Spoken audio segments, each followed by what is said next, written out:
പിന്നെ മറ്റൊരു കാര്യം പറയാനുള്ളത്, കുറേ കൂട്ടുകാർ ഇപ്പോൾ എനിക്കാണെങ്കിലും ഷിജിനാണെങ്കിലും മെസ്സേജ് അയച്ച് ചോദിക്കുന്ന ഒരു കാര്യമാണ്, നിങ്ങളുടെ കയ്യിൽ ബുള്ളറ്റ് സെയിൽ ഉണ്ടോ എന്നുള്ളത്.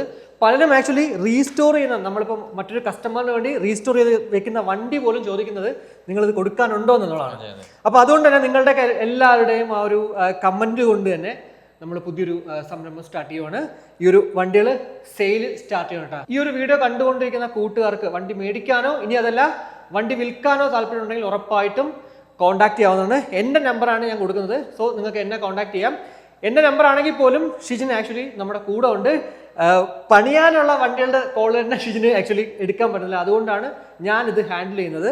സോ നിങ്ങൾക്കിപ്പോൾ ഏതൊരു വണ്ടിയാണെങ്കിലും, ഇപ്പോൾ വിൽക്കാനാണെങ്കിൽ നമ്മളത് ഓടിച്ച് നോക്കിയിട്ട് എന്തൊക്കെ കംപ്ലൈൻ്റ് ആണോ അതിനനുസരിച്ചിട്ട് ഒന്നെങ്കിൽ നിങ്ങൾക്ക് തന്നെ അത് റെഡിയാക്കി തരാം, അതല്ലാന്നുണ്ടെങ്കിൽ ആ ഒരു കാശ് കുറച്ചിട്ടല്ലേ നമുക്ക് ആ ഒരു വണ്ടി എടുക്കാം. അതായത് ഇപ്പൊ ഞാൻ പറഞ്ഞില്ലേ, നമ്മളെല്ലാം സാധാരണപ്പെട്ട ആൾക്കാരാണ്. അത്രേ ഉള്ളൂ. വീഡിയോ ചെയ്തെന്നും പറഞ്ഞ് ചിലരൊക്കെ നമ്മളെ കാണുമ്പോഴത്തേക്ക് നീ ഇപ്പൊ വലിയ ആളായി പോയെന്നൊക്കെ പറയുന്നുണ്ട്. അതൊക്കെ വെറുതെയാണ്. അപ്പോൾ ഇപ്പൊ ഒരു വണ്ടി മേടിക്കണം, ചിലപ്പോൾ കടം മേടിച്ചിട്ടായിരിക്കാം.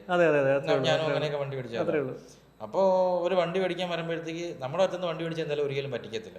വണ്ടിക്ക് എന്തെങ്കിലും എന്ത് കംപ്ലൈന്റ് ഉണ്ടെങ്കിലും അത് പറഞ്ഞു തരും. അത് ഞാൻ ഗ്യാരണ്ടിയാണ്.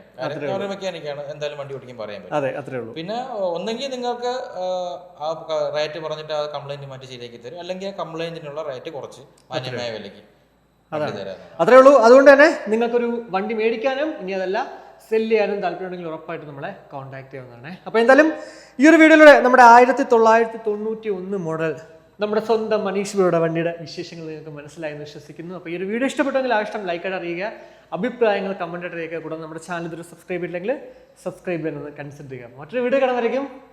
ബൈ.